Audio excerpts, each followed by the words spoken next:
Those who are unaware, anterior pelvic tilt is a postural pattern characterized by a forward-tipped pelvis that causes the hips to get pushed out back and the abdomen to stick out forward, which creates a slight curve in the lower back. But before we dive into the corrective routine, it's important to know the reasoning behind it. Research has indicated that anterior pelvic tilt is often the result of some muscles that have gradually become underactive and other muscles that have become overactive. Typically, it's the abdominals and the glutes that have become weak, and it's the hip flexors and the erector spinae that become overactive. So to solve this, you want to focus on stretching the overactive muscles, primarily the hip flexors, while strengthening the weakened muscles, which are the abdominals and the glutes.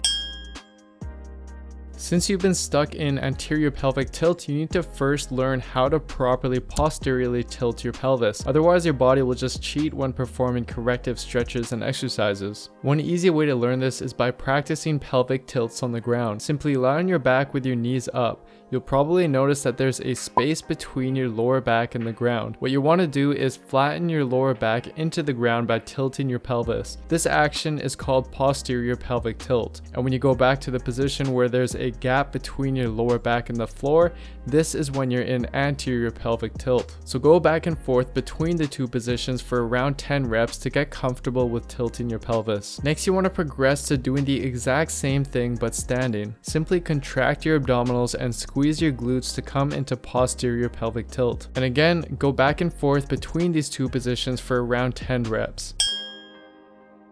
Now that you've hopefully learned how to posteriorly tilt your pelvis, we want to carry that over into strengthening exercises for both your underactive glutes and abdominals. The first exercise is the hip thrust and will mainly target your glutes, but the key is to do them properly. Basically, all you're doing is driving your hips towards the ceiling.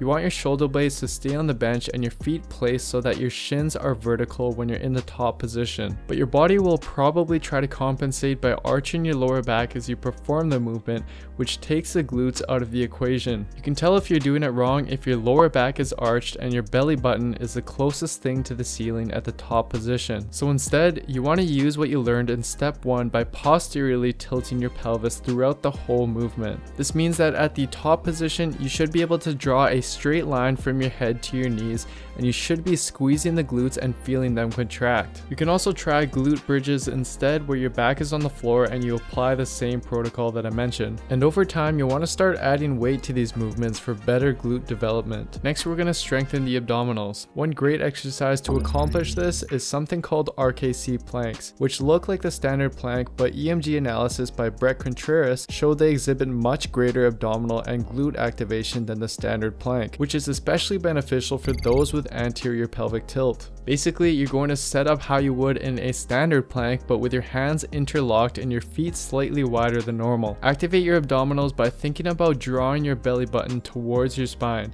And then again, using what we learned in step 1, you want to posteriorly tilt your pelvis by squeezing your glutes and keeping them contracted throughout the movement. Hold this position for as long as possible without letting your lower back arch.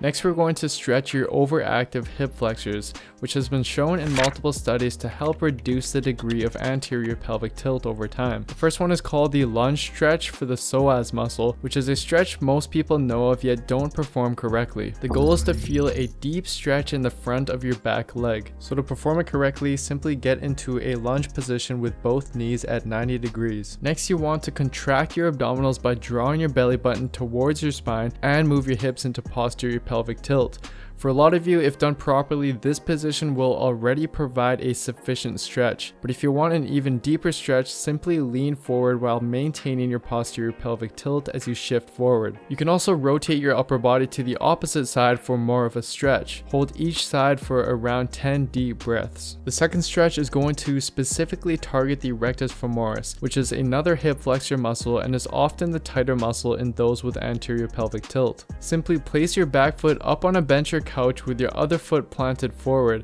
Again, you want to contract your abdominals and move your hips into posterior pelvic tilt. You should feel a deep stretch down the front of your thigh. You can move forward slightly for less of a stretch or move closer to the bench for more of a stretch. This can also be done without the use of a bench by holding onto something for balance and then pulling your back leg up towards your butt. Hold each side for around 10 deep breaths.